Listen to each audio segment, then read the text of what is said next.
Hello दोस्तों, आप लोग कैसे हैं। आशा और उम्मीद करते होंगे कि आप लोग स्वस्थ मस्त और तंदुरुस्त होंगे। जैसा कि आपने थंबनेल पर देखा होगा कि आज हम लोग पढ़ने वाले हैं परंपरा का मूल्यांकन का ऑब्जेक्टिव क्वेश्चन। अगर जो इस वीडियो पे आप नए होंगे तो कृपया चैनल को लाइक सब्सक्राइब एंड शेयर करेंगे। पहला सवाल आपके स्क्रीन पे है, बोला जा रहा है परंपरा का मूल्यांकन किसकी कृति है। ए रामविलास शर्मा, बी रामधारी सिंह दिनकर, सी अशोक वाजपेयी, डी यतीन्द्र मिश्र। तो इसका सही उत्तर है ऑप्शन ए यानी विलास शर्मा। अगला सवाल है प्रगतिशील आलोचना का विकास होता है।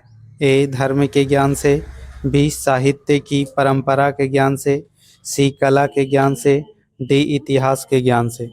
तो इसका सही उत्तर है ऑप्शन बी यानी साहित्य की परंपरा के ज्ञान से। अगला सवाल है परंपरा का मूल्यांकन पाठ के रचनाकार हैं। ए यतीन्द्र मिश्र, बी रविंद्रनाथ टैगोर, सी रामविलास शर्मा, डी गुणाकर मूले। तो इसका सही उत्तर है ऑप्शन सी यानी रामविलास शर्मा। अगला सवाल है तार सप्तक में कितने कवियों की कविताएं संग्रहित हैं। ए 4, बी 5, सी 6, डी 7। तो इसका सही उत्तर है ऑप्शन डी यानी कि 7। अगला सवाल है रामविलास शर्मा का जन्म कब हुआ था।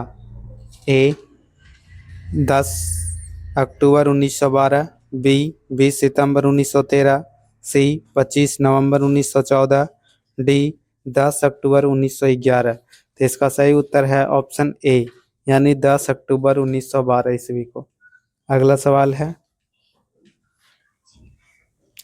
साहित्य की परंपरा का पूर्ण ज्ञान किस व्यवस्था में संभव है।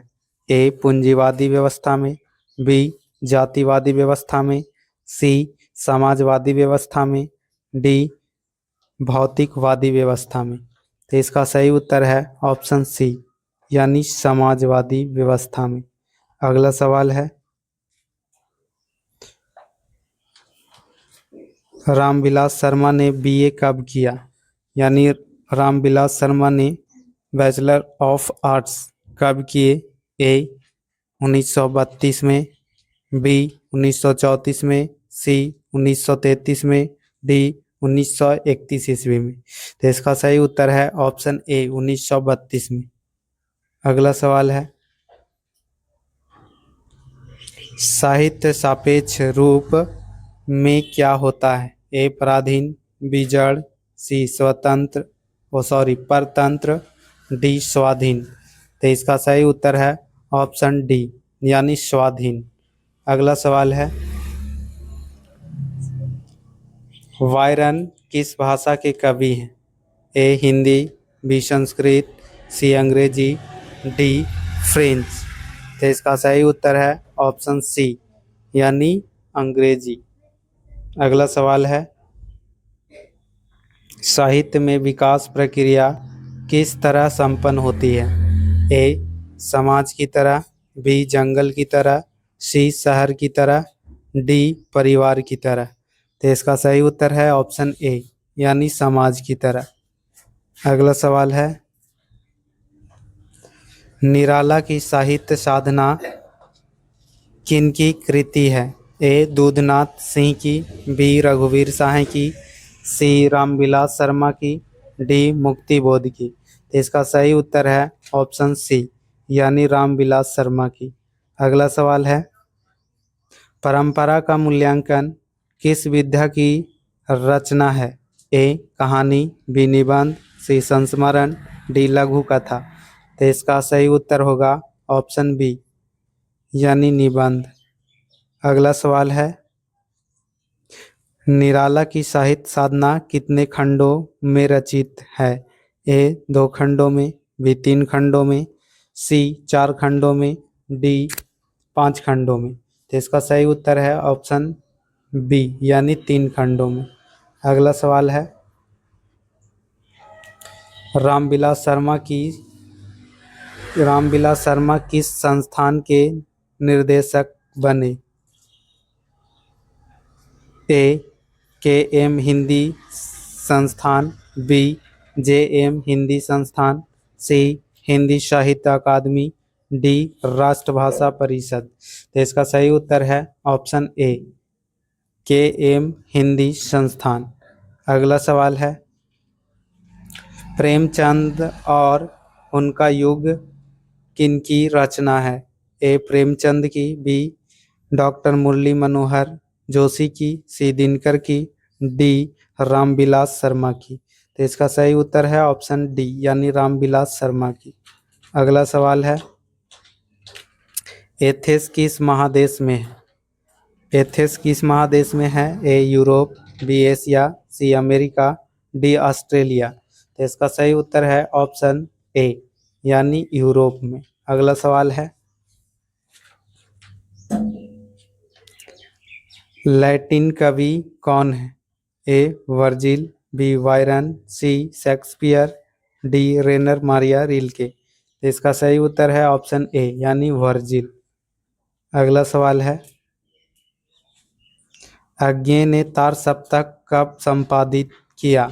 ए 1941 ईस्वी में, बी 1943 ईस्वी में, सी 1945 ईस्वी में, डी 1947 ईस्वी में। तो इसका सही उत्तर है ऑप्शन बी यानी 1943 ईस्वी में। अगला सवाल है, रामविलास शर्मा ने बीए किस विश्वविद्यालय से किया? ए दिल्ली विश्वविद्यालय से, बी लखनऊ विश्वविद्यालय से, सी प्रयाग विश्वविद्यालय से, डी पटना विश्वविद्यालय से। तो इसका सही उत्तर है ऑप्शन बी लखनऊ विश्वविद्यालय से। अगला सवाल है, रामविलास शर्मा ने लखनऊ विश्वविद्यालय के किस विभाग में अध्यापन कार्य किया यानी किस विषय को पढ़ाने के काम किए? ए संस्कृत, बी हिंदी, सी इतिहास, डी अंग्रेजी। तो इसका सही उत्तर है ऑप्शन डी यानी अंग्रेजी। अगला सवाल है, निराला की साहित्य साधना के रचनाकार कौन है? ए रामधारी सिंह दिनकर, बी शिवपूजन सहाय, सी अशोक वाजपेयी, डी रामविलास शर्मा। तो इसका सही उत्तर है ऑप्शन डी यानी रामविलास शर्मा। अगला सवाल है, किन लोगों के लिए साहित्य की परंपरा का ज्ञान सबसे आवश्यक है? ए जो लकीर के फकीर हैं, बी जो रूढ़िवादी हैं, सी जो साहित्य में युग परिवर्तन करना चाहते हैं, डी जो साहित्यकार बनना चाहते हैं।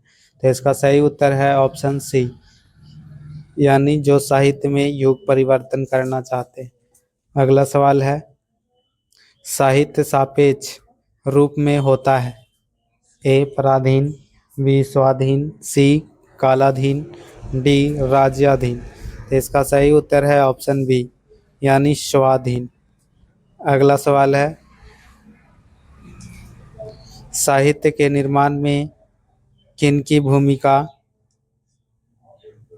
निर्णायक है? ए प्रतिभाशाली मनुष्यों की, बी भाग्यवादी मनुष्यों की, सी परिश्रमी मनुष्यों की, डी पूंजीपति मनुष्यों की।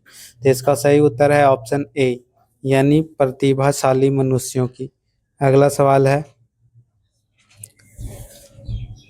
अविच्छिन्न का शाब्दिक अर्थ है? अविच्छिन्न का क्या अर्थ होता है? ए खंडित, बी अटूट, सी प्रवाहित, डी ठहराव।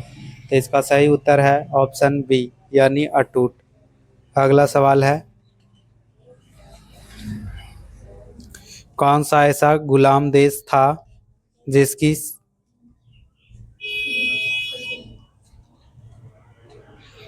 कौन सा ऐसा गुलाम देश था जिसकी सभ्यता ने सारे यूरोप को प्रभावित किया? ए भारत, बी अमेरिका, सी दक्षिण अफ्रीका, डी एथेंस। तो इसका सही उत्तर है ऑप्शन डी यानी एथेंस। अगला सवाल है, आदिम का अर्थ है? आदिम का क्या अर्थ होता है? ए आदमी, बी अति प्राचीन, सी अर्वाचीन, डी वन मानुष। तो इसका सही उत्तर है ऑप्शन बी यानी अति प्राचीन। अगला सवाल है, किस वर्ष की क्रांति के बाद रूसी और गैर रूसी जातियों के आपसी में बहुत बड़ा परिवर्तन हुआ। ए 1915 की क्रांति, बी 1916 की क्रांति, सी 1917 की क्रांति, डी 1918 की क्रांति। तो इसका सही उत्तर होगा ऑप्शन सी यानी 1917 की क्रांति। अगला सवाल है, सभ्यता का हर स्तर क्या नहीं होता? ए धर्मयुद्ध, बी कर्मयुद्ध, सी वर्ग युद्ध, डी द्वंद्व युद्ध। इसका सही उत्तर है ऑप्शन सी यानी कि वर्ग युद्ध नहीं होता है। अगला सवाल है, शर्मा जी को पुरस्कार से राशि किसे दान स्वरूप दिया? यानी शर्मा जी ने पुरस्कार की राशि, सॉरी यहाँ नहीं होना चाहिए, शर्मा जी ने पुरस्कार की राशि किसे दान स्वरूप दिया? ए गरीबों को, बी बेरोजगारों को, सी भारत सरकार को, डी राज्य सरकार को।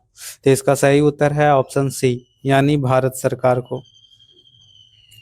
ठीक है दोस्तों, अगर जो वीडियो अच्छा लगा होगा तो कृपया आप लाइक, सब्सक्राइब एंड शेयर करेंगे। फिर मिलेंगे हम लोग नेक्स्ट वीडियो में, तब तक के लिए राधे राधे।